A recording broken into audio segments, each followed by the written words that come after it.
Hello, my fellow sinners. It's your boy Gordon Morningstar here, back again once again. And today, people, today we are here for the Sinner Circle's first deck profile of Magic the Gathering. Look at this mat. Isn't it beautiful? How is everybody doing today?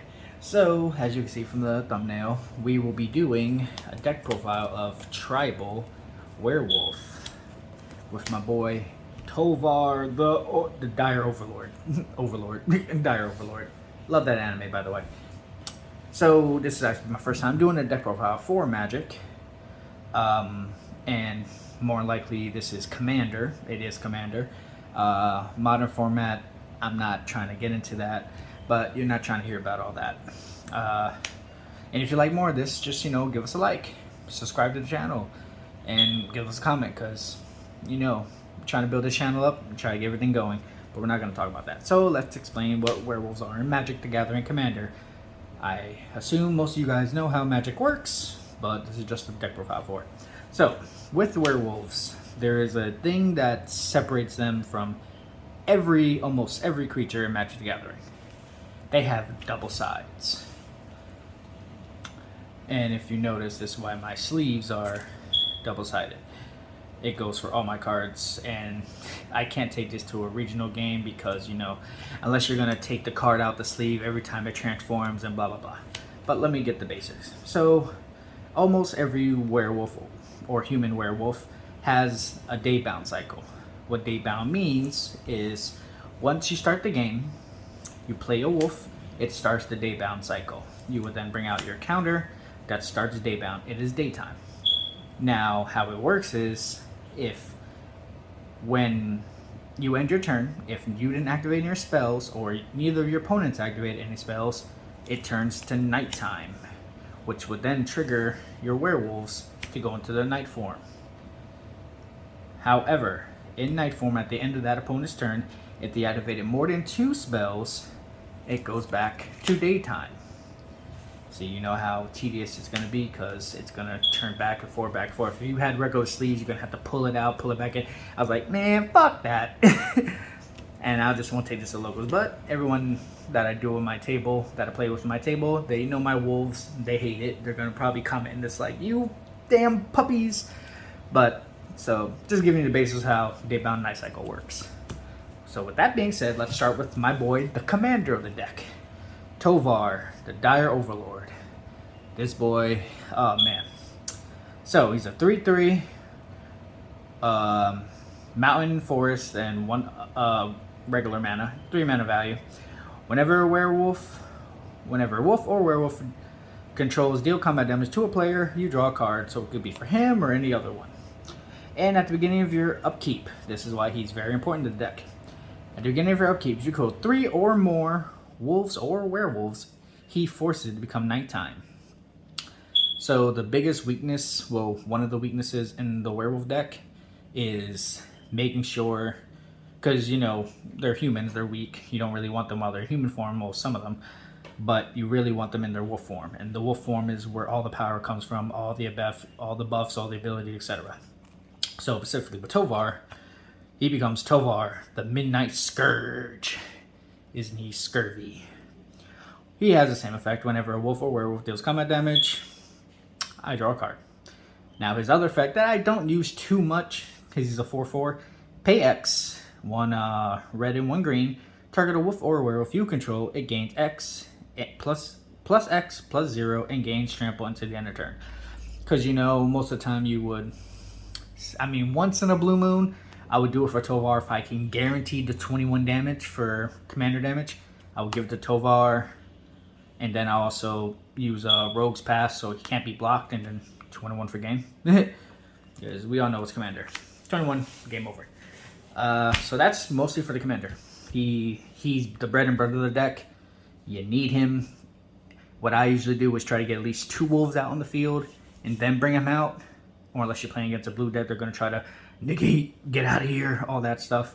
But usually by turn around, possibly turn 4, I like having Tovar out ready. I don't leave him by himself, because he will get popped or boomed, because everyone knows if he's here, something's going to happen. So that's basically just him. He's the boy. Without him, the deck kind of blech. Now let's go with the green. We're going to start with green. Now we got a mana dork. Scarred Villager. Also, heads up, I had dyslexia. I might butcher these names, and the light and the glare upstairs is triggering me, but I don't have advanced camera view, but it's going to have to work. So she's a mana dork. 2 mana. Tapper for 1 forest. Simple. She's a 1/1. When she becomes the Moon Scarred Werewolf. Vigilance. Tap for 2 mana.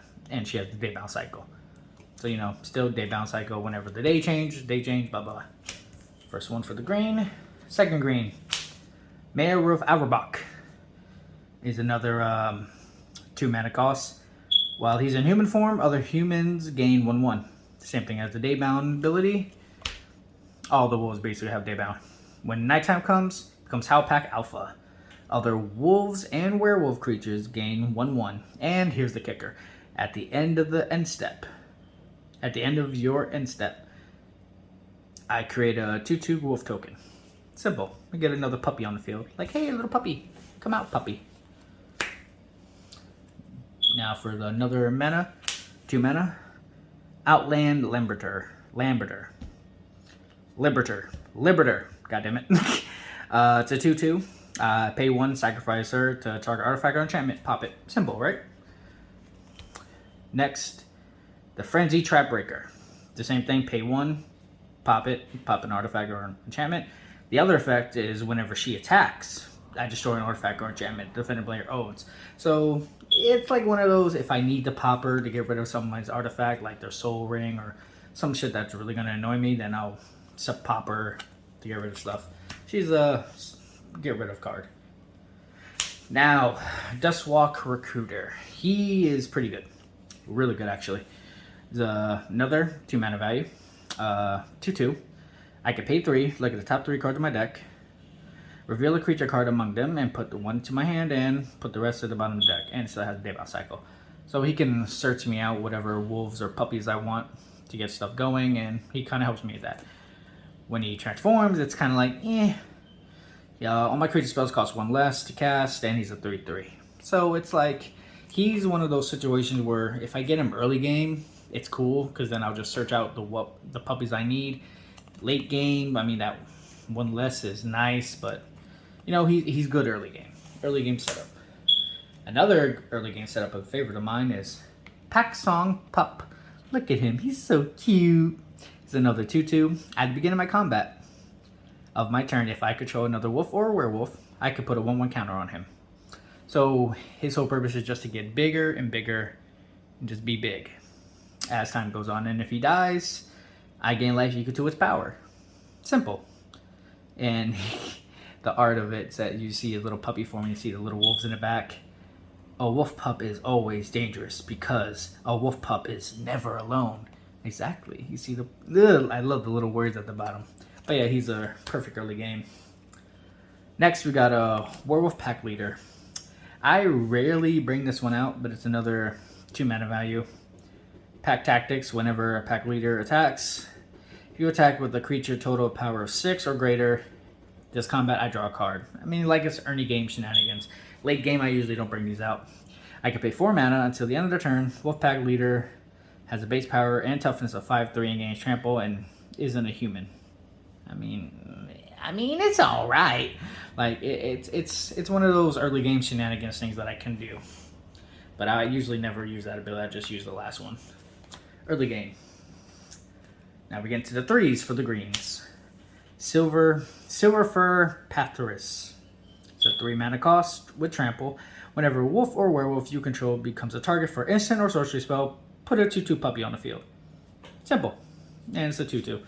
So it also means just protection and swarm with my tokens, swarm with the little puppies, which I do have token puppies. If they want to come out, look at the puppy. Bark, bark. The puppies. More token puppies. Alright, now we get into another mana dork, which is a 3 mana cost. Weaver of the Bloom. I don't think y'all can see her. Let me see. Mana of the Bloom. Another mana dork. Tap. Add any color mana. It's a 2/3. Transform, become the Bloom Clade Werewolf. Tap her for 2 mana. Simple. It's a 3/4, so he's a little bit bigger than the Scarlet Villager, but yeah, right. And also remember, these are 100 cards, so we're going to be a little bit. Hound Tamer, another 3 mana. Trample, in human form, I could pay 3, get 1/1 to a creature I control, which is, I usually don't use him for his human. However, in his wolf form, Untamed Pup. Trample, and other wolves and werewolves you control have trample. So it's like another, it's just to give all my wolves trample, because there's times when I don't have trample on the field, and yeah. Enough explained for that. Here's a newer card I added. Howpack Piper. Now this one is one I would almost just kind of just use the human form for. It's a 4 mana cost. This spell can't be countered. That's number 1. I can pay 2 mana and tap her. I may put a creature card from my hand into the battlefield. If it's a wolf or werewolf, untap Howpacker and activate only as a sorcery. So basically, she can cheese any high power wolf or werewolf I have in my hand. Just paying 2, tap, and if it was a wolf or werewolf, she'll be untapped again, so I could just do it again. Keep it, spam, spam, spam, spam. So yeah, this in her situation is probably why I only keep her human form. Second, the wolf form is okay. It's a 4/4. Whenever this creature enters the battlefield or transforms into the Wild Song Howler, look at the top 6 cards in my library. I may reveal a creature card among them and put it into my hand, put the rest in the bottom of the deck, any order. So it's like, it's asserts her when she transforms, but the human form is kind of the one I really want. Now, if anyone knows Yu-Gi-Oh! And Cypher the Sky Dragon, this is basically the werewolf form. Sage of the Ancient Lore. It's a 5 mana cost. So he has a question marks, you know, the little stars thingies.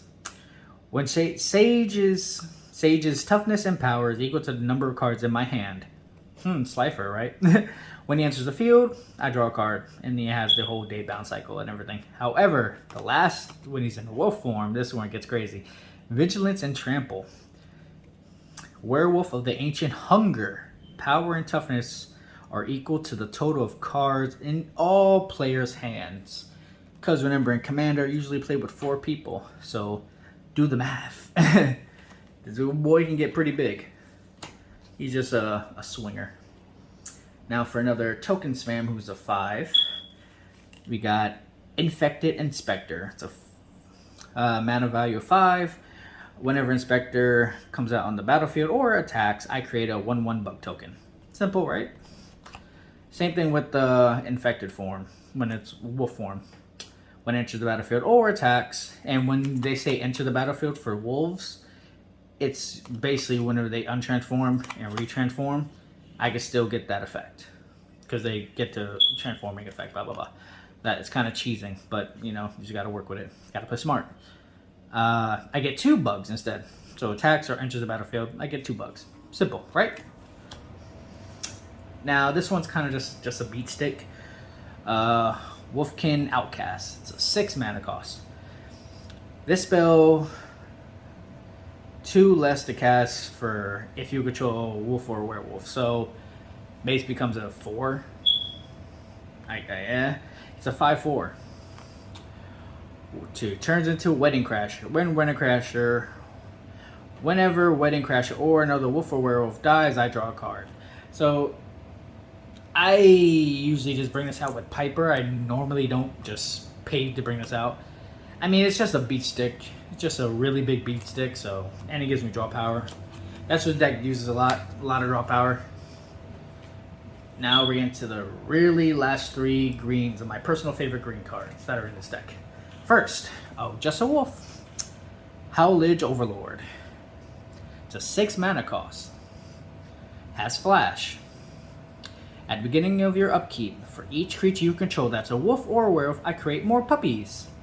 So you would make sure, I mean, realistically, 6 mana.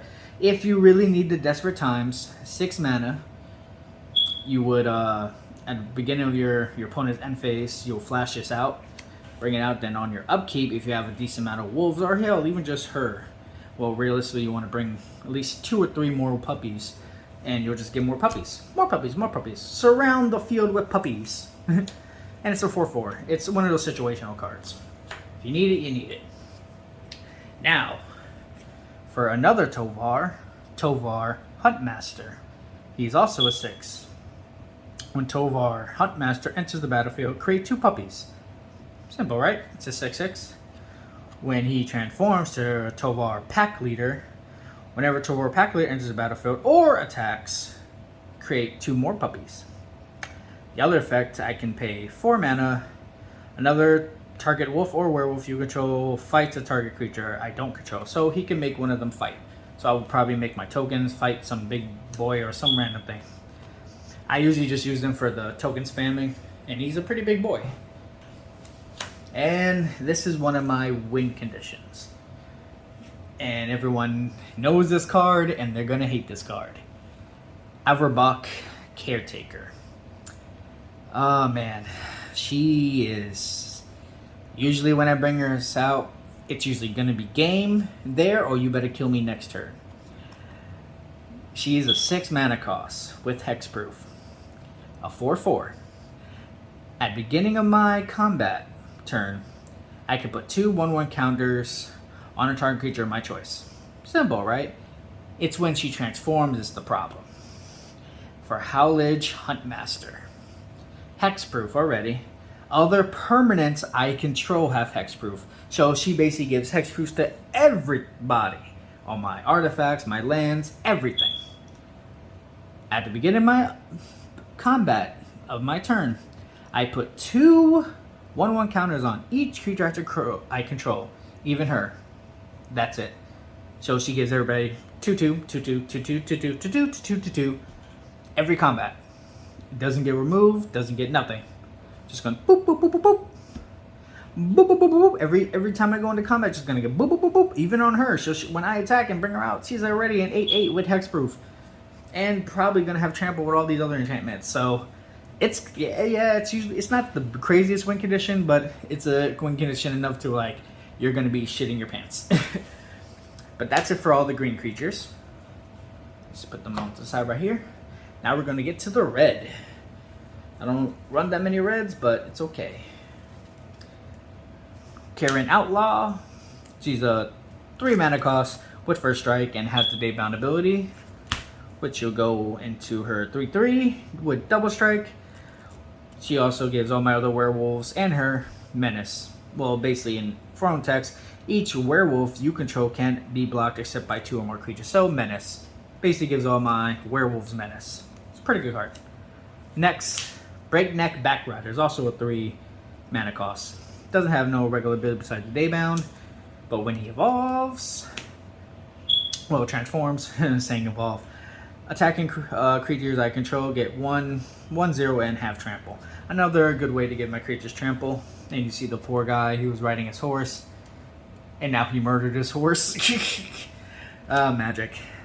Why do we love you? Reckless Storm Seeker. It's another wolf. At the beginning of my combat of my turn, I could target a creature, and it gets 1/0 and gains haste to end the turn. So it's another way just to give one of my creatures out for haste. And it turns into wolf form of Storm Charge Slasher. Basically does the same thing, but gives it 2/0 and haste and trample. So it's it's all right. Just an easy way to give creatures haste. Speaking of haste, just because when I bring out this whole deck's purpose is to swing, and try to kill everybody as fast as you can before they kill you. I have Anger. Whenever this card is in the graveyard and I have a mountain, it gives all my creatures haste. I'm sure every Magic player knows what Anger does. Now for another wolf. Injustice Gang. Gang. It's a 4 mana cost. Attacking creatures I control get 1/0. It's alright. 2/3. Wild Blood Pack. Trample, attacking creatures I get 3/0 when they attack. It's a 5/5. So as you can see, this is obviously an aggro aggressive deck. Nothing more than that. Artifact Disruptor is a 4 mana cost. Doesn't have anything when it's in human form, but when it turns into its wolf form, Werewolf Ransacker. Whenever this creature transforms into a Werewolf Ransacker, you may destroy a target artifact. Destroy a target artifact. The artifact is sent to the graveyard. Werewolf Oh my god. Ransacker deals 3 damage to basically deals 3 damage to the target player. So whoever's artifact I popped, they take 3 damage. Simple, right? Just keep getting rid of stuff on the opponent's field. Mundaris Shaman. It's another 4 mana cost. Nothing in human form. That's what I said. Wolf forms are basically everything. Whenever your opponent activates, whenever your opponent casts a spell, Tovar Mage Hunter deals 3 damage to that player. So it's a way to control your opponent. So whenever they are playing spells, you're taking a little damage. Just a little burn. Just a wee little burn. Nothing crazy. Next, 4 mana, Village Watch. It has haste. And it just gives all my creatures haste to Village Ravagers. The 5/4. Just another way to give creatures haste. Now the last pure red is a 5 mana cost, the Violent Arcanist with Menace and Haste. Whenever Arcanist attacks, it deals 1 damage to each up to 1 target creature, apostrophe, up to 1 target player, and or up to 1 target planeswalker. So just pop, pop, pop, pop, pop, pop, pop. In wolf form, Dire Saint Arcanist, same thing, Menace and Haste. Basically does the same exact thing, just doing 2 more damage to everything. Simple, right? Everything's pop, pop, pop. So you see the wolves just have a bunch of little shenanigans, a little bit of a mix of everything. That's the thing with tribal, it's all mixing. And now for the mixed colors, we have King Sing Nurturalist. In human form, he only costs 2.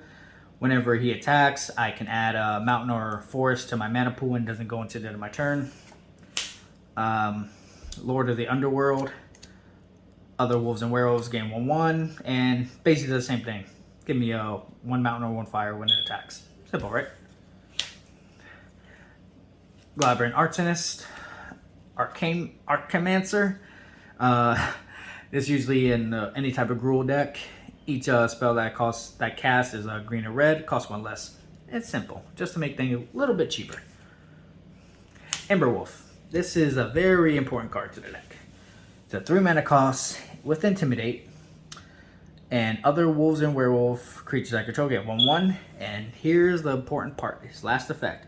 Non-human werewolves you control can't transform. Basically saying, whenever the night time changes, or whenever anything happens, and when they go into werewolf form, they are stuck that werewolf form. So if the moon is night and then it comes back to daytime, it don't matter. He will make sure you have big puppies on the field, no matter what, period. Until he gets popped and then he dies. Then you're just, oh, well, okay. And the last for the triple colors, the mixed colors, and probably a well-known werewolf card, Huntmaster of the Fell. The 4 mana cost.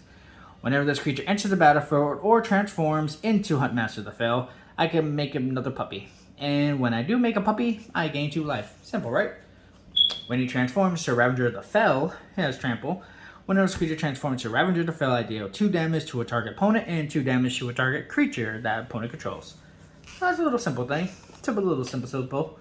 And now for the last 2 creature-ish of my deck, I have 2 planeswalkers. First, we go with Ariellan, Cardor, 4 mana cost. Level 3, +1. Until the end of the turn, target creature gains 2/2 in vigilance and haste.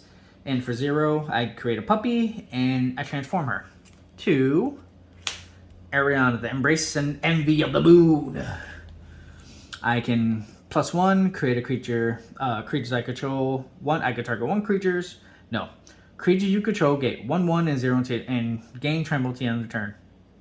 -1, Emberwolf of the Envy of the Moon deals 3 damage to a target creature or player and transform her back into her human form.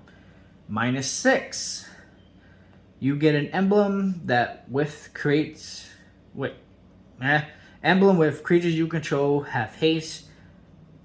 Tap this creature deals damage equal to the target's player, equal to the power of the target player. So it's basically a burn. So I play an emblem, tap the emblem, deal damage to a player equal to the power of the target creature to that player. Or player creature. It's a little mix. Now the last Arion that I really don't usually play that much, but it's okay. And notice something with her, she doesn't have the day bound cycle. But the newer one does, because that's the OG one. Arion of the Pack Hope. Day bound perfectly says that. Same thing, 4 mana cost. Until the end of next turn, you may cast creatures' spells as though they had flash, and each creature you control that enters the battlefield gets an additional 1/1. -3, create 2 puppies. Arum the Moon's Fury. Arelana the Mule. Wow, the Mule. Moon's Fury. The Mule. Night down. +2 for 2 mana. Red or forest. Simple.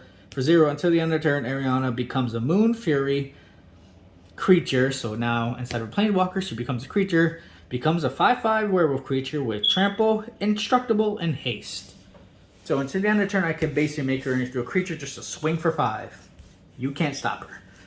Unless you bounce her back, but that's okay. She's just there to get some quick 5 damage. And that's all the creatures. Now let's get into, let's see, since my first thing, I guess artifacts? I guess we'll do artifacts next. Alright, so we'll start off with the simple ones. We know it's Commander, so gotta have that Soul Ring. I don't need to explain. Arcane Signet. Because we do draw a lot in this deck, we got Thought Velos. Basically give me unlimited hand size and tap for mana. Moonlight Silver Key. It's a 2 mana cost.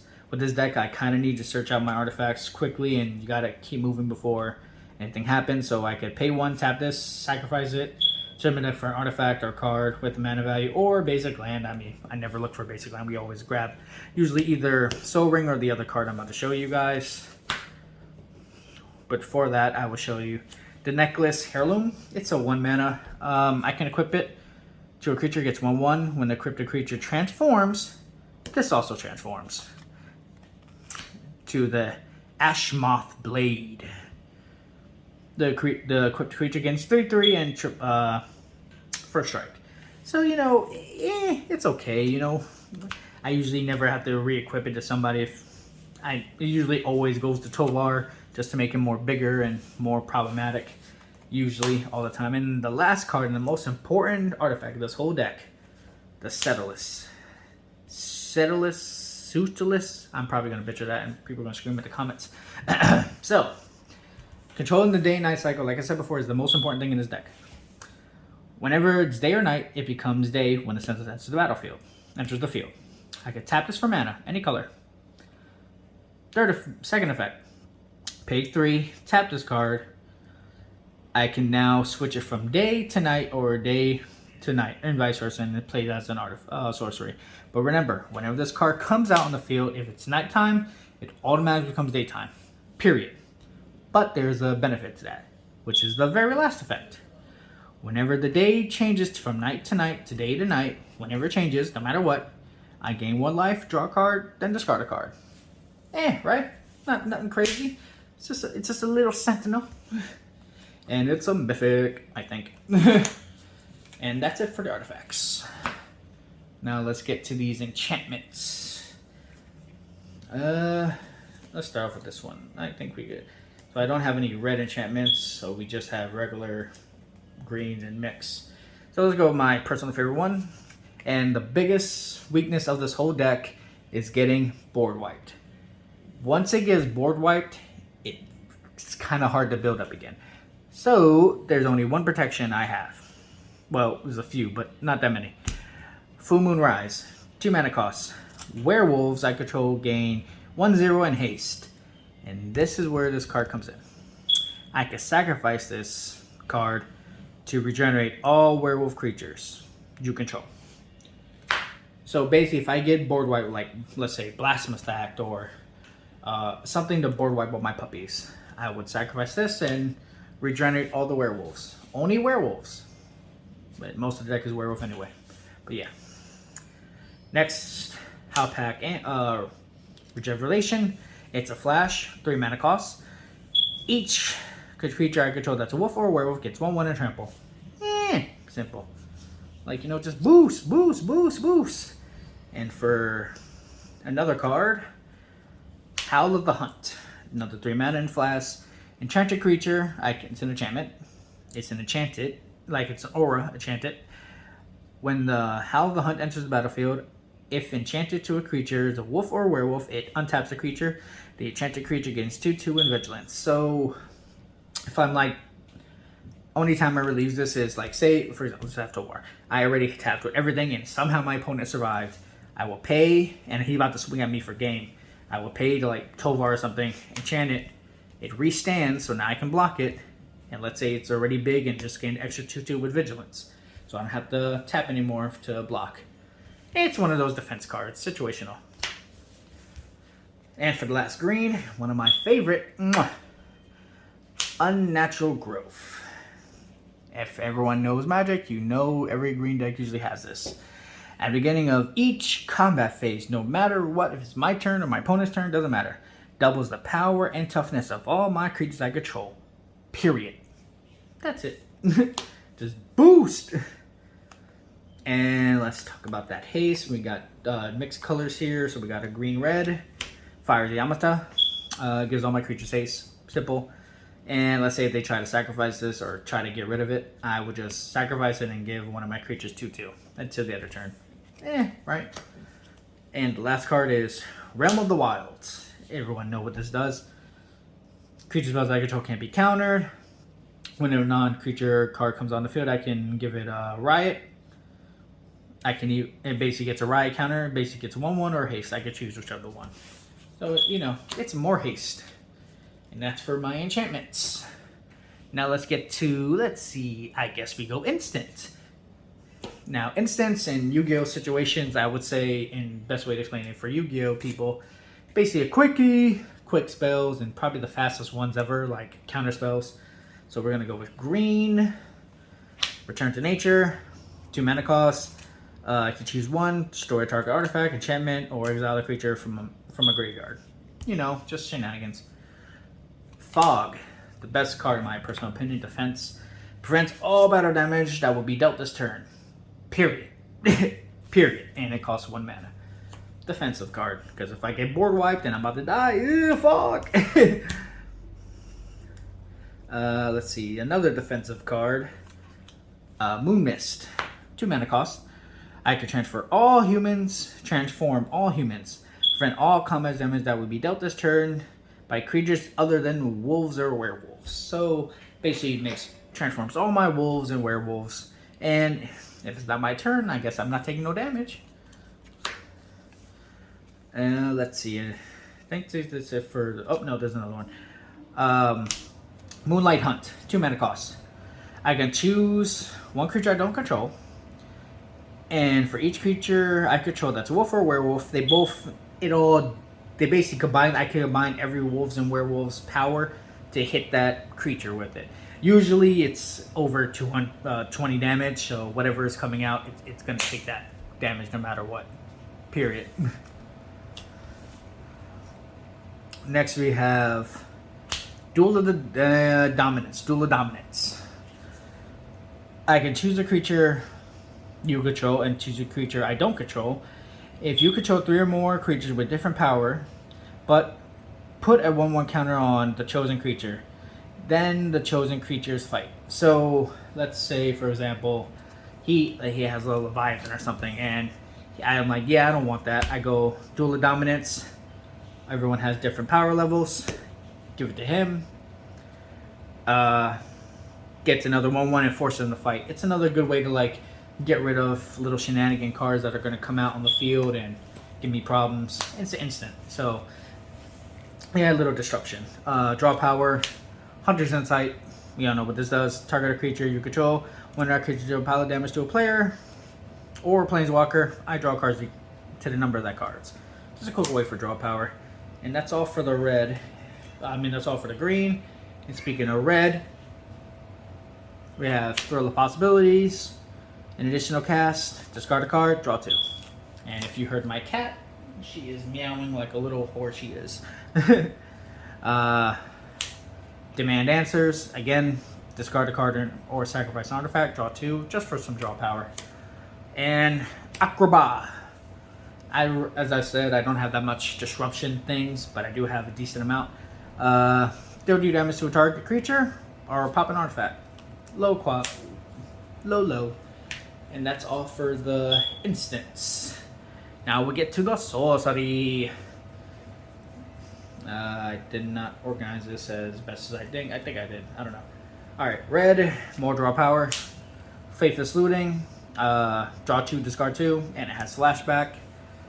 And like I said before, this deck draws a lot, and I need to keep drawing to outspeed my opponents. Tormented Voice. Additional cost, spell this card, discard a card, draw 2. The only reason I have a lot of discard 2 is so I can discard that anger if I get it. Let's go with another red. Reckless Handling. Again, it's just like the Moonshine. I search my deck for an artifact card, reveal it, put it in my hand, shuffle my hand, and if my opponent chooses a random card, if it is their artifact, they take 2 damage. If not, well, look at that. I kept the Soul Ring. Just a quick way to look for my card. Yes, like I told you guys before, there's also multiple ways to control the day and night cycle, not just by Tovar or Solstice. It looks like this is like the only way to control how day and night works, but that's not true. There's other ways. For example, Into the Night. It becomes nighttime. It's a sorcery, so you can't activate this on your opponent's turn unless the card says otherwise, but sorceries are usually spells you can activate on your turn. It becomes nighttime. Discard any number of cards. Then draw the same number of cards plus 1. Whole purpose of this is if I have a really uppy hand and too many lands and all this other stuff, discard it all plus 1 and make it nighttime, so all my wolves just become big and I have a fresh hand. It does cost 4 mana though, but what you gonna do? You need that nighttime, man. And I think the last of the reds, Blasphemous Act. We already know what this does. Now we'll get into... Actually, I'll just fill the last part. Since we showed the last cards that change the nighttime, I guess we'll go to the last one. Unnatural Moonshine. Moonrise. Moonshine. I'm thirsty. It becomes nighttime. Until the end of the turn, I can target a creature. It gains 1/0 and gains trample. And whenever that creature deals combat damage to a player, I draw cards. Simple, right? And it also has the flashback ability. Flashback means, for y'all who do not know, I can basically use this again in the graveyard by paying extra mana cost, but then once it's used, I banish it. Or goes to exile. And that's basically up for the reds. Now we get to the greens. I think these are more or less my my ramping, because everyone that knows a green player, we like to ramp, and that's all we do is ramp. Explorer. I can play additional land this turn, draw a card, simple. Rampant Regrowth, search my deck for a basic land, put it to the battlefield tapped, simple, get more lands. Cultivate, we already know what that does. Codeo's Reach, we know what that does, more ramp. Migration Path, we already know what that does. It's all ramp cards. And the last 3 cards, I would say 2 of them are kind of like my finishers, but not really. This one is fun, I like. This one is fun to use. Storm the Festival. It is a 6 mana cost. I can look at the top 5 cards of my deck. Look, put 2 permanent cards among them with mana value 5 or less from among them onto the battlefield. And put the rest of the back to the bottom of the deck. And it also has flashback. So for it's any permanent, not just wolves or werewolf. It has to be under 5 or less. This is why you also saw that most of everything is under 5, at least when it comes to the creatures. So it's just an easy way to bring them out whenever I need to. I rarely ever see it, but it has a chance. Now for the last 2 cards, which are almost my win conditions. It's an older card. Howl the Night Pack. It costs 7 to play. Make a puppy token onto the battlefield for each forest I control. If y'all don't know what that means for every forest land I control or the mixed forest, I just bring out more puppies. And yeah, that's basically just it. It counts for all the forests and just bring out a shit ton of puppies and swing. And my last thing, this is usually my ultimate win condition. Overwhelming Stompage. Costs 5.